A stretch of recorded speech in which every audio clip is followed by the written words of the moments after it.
société congolaise fait un lourd tribut avec le gouvernement belge. Nous avons déjà eu pas mal de nos confrères, nos compatriotes qui ont été expédiés. D'autres ont été étouffés même pendant le vol. Aujourd'hui, nous perdons un frère, rouillé, frustré par la brutalité, la brutalité qui avait été faite lors de la première tentative d'expédition. Il a été menotté aux mains, il n'a pas supporté. Et pour ce deuxième voyage, d'après les sources intérieures de son voisin, des chambres, franchement, il était hors de lui.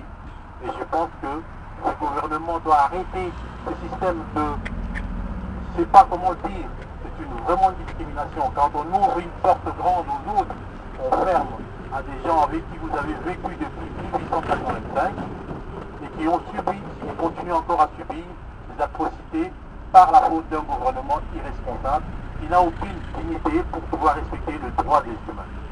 Je vous remercie pour votre solidarité d'être présente ici.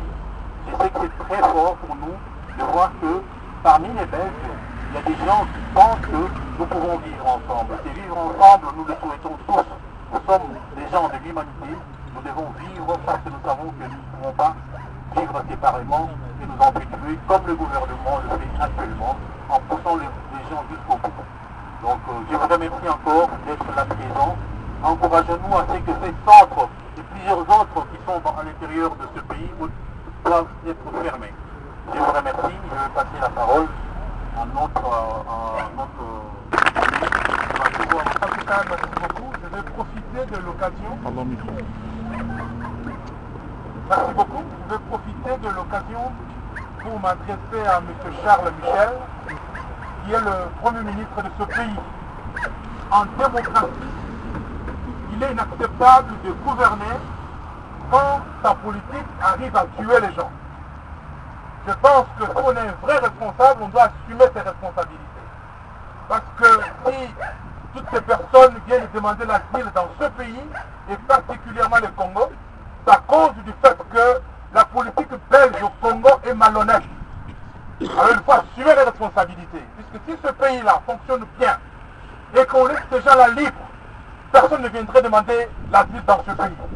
Alors leur politique médiocre, qui est une politique internationale très médiocre, amène les gens à venir demander l'asile et elles se donnent le luxe de tuer les personnes. Moi je suis un serviteur de Dieu, j'aimerais leur dire que tout ce qu'ils font, des malhonnêtes qui amènent le peuple à mourir, ils en assumeront. Le juste juge qui est Dieu est vivant. C'est ça que j'aimerais vraiment dire. Et je tiens à remercier aussi toutes les personnes qui sont venues parce que nous sommes en douleur et nous souffrons. Perdre un frère, perdre un ami, c'est plus fort qu'une simple consolation. En tout cas, nous devons mettre de la pression parce que si celle-ci s'est suicidée, c'est à cause de la pression des gouvernements belges. Et particulièrement de Charles Michel et ces ministres de la droite. Nous devons absolument faire arrêter ces gouvernements que je peux qualifier ce soir des suicidaires. Merci beaucoup. Nous allons garder une minute de silence pour notre ami qui est parti assez brutalement.